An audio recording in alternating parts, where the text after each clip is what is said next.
Hi everyone, I'm MegamanJoe and welcome to my video on the Old Republic. This one's more about my thoughts on the game than an actual review or anything. It's about why I think it's interesting both as a game and as a Star Wars game, with the current division in the fanbase following The Last Jedi. Let's get into it. So, the Old Republic. At this point, it's actually a relatively old game if you're going off the release of the base game, but I figured that as it's the only piece of Star Wars Legends media that's still being updated, and The Last Jedi came out not so long ago, that I'd cover it. It's pretty interesting for a number of reasons. First off, the story. It's set 300 years after the events of the Knights of the Old Republic games, distancing itself from both the original two games and the movies, so it isn't weighed down by either. It starts off fairly traditionally as MMO stories go. You begin as a character with just enough backstory to justify your chosen position in the world at the time, like a smuggler or a Jedi Padawan, Sith, that sort of thing. You then go on to become important to your chosen side in winning the current war, that of the Sith Empire versus the Galactic Republic, and it goes from there. The more interesting bits, though, come in the two big expansions, Knights of the Eternal Throne and Knights of the Fallen Empire. I'm still working my way through these personally and have yet to finish either, but they're pretty intriguing so far. Fair warning, I'm about to get into spoiler territory here for the end of the base game, the very beginning of Knights of the Eternal Throne, and to a lesser extent, The Last Jedi. Knights of the Eternal Throne picks up as your character from the base game is in wild space with a unified group of Sith and Republic forces searching for the Sith Emperor. Your ship is attacked, and you and the leader of the Sith, Darth Maul, are taken captive and brought before your attackers. It turns out that the leader of this group is Emperor Val Corian, and turns out to be the Sith Emperor you were looking for. Now, here is where I think things get really interesting, especially with The Last Jedi having come out last month.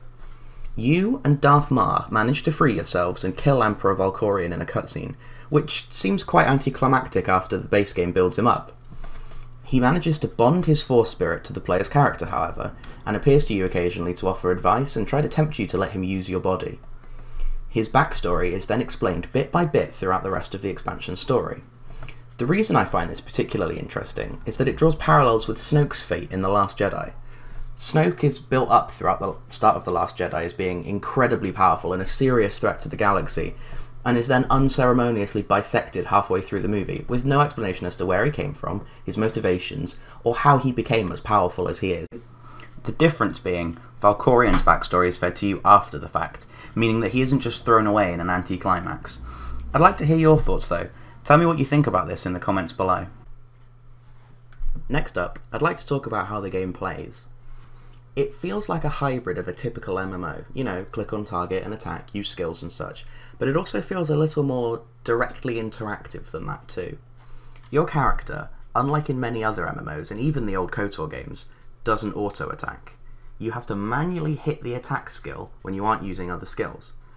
It hits that nice balance between still feeling like an MMO for fans of those, while still being more accessible for outsiders to that genre. The game also doesn't put a frustrating emphasis on forcing you to play with others if you don't want to. You can play the game entirely solo if you so wish. In fact, while playing through the expansions, I've had little to no interaction with other players at all. In a way, it almost feels like the KOTOR 3 we never got, given its focus on story and single-player gameplay. Now, I haven't explored every last bit of the Old Republic just yet. I haven't tried out the PvP arena or Starfighter dogfighting, so I can't really comment on those. But another cool little feature that I'd really like to talk about is the legacy system. You know how in MMOs you can always have multiple characters?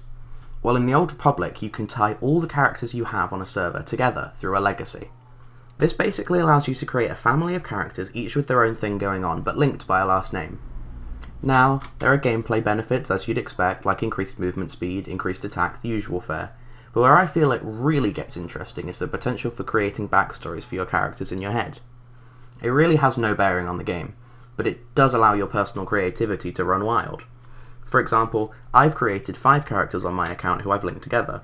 An ex-Jedi father who was left for dead in the game's backstory attack on the Jedi Temple on Coruscant, picked up by the Sith, forced to become a cyborg and turn to the dark side.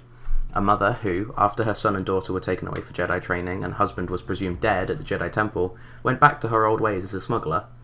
The 2 aforementioned Jedi children, and a distant aunt who was a powerful Jedi Master who discovered that the children were Force sensitive.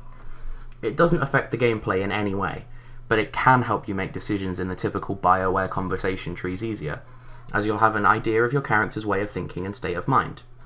It's things like this that really add to the appeal of the Old Republic, at least for people like myself, who can take an idea and run with it to really make it your own in a way.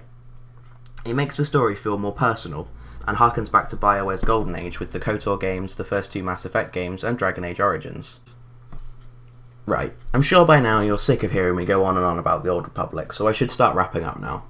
Basically, I think this game is a really interesting piece of Star Wars media, especially as it's now classed as Legends and given the, let's say, polarising views on The Last Jedi. It's definitely worth giving a shot if you're interested, seeing as how it's free to play the base game with surprisingly few restrictions for a free to play MMO. Anyway, what are your thoughts? Any ideas of your own, please leave down in the comments below, and don't forget to like and subscribe if you enjoyed this video. Every little thing helps me create more content for you guys to enjoy. Thanks for watching, and I'll see you next time.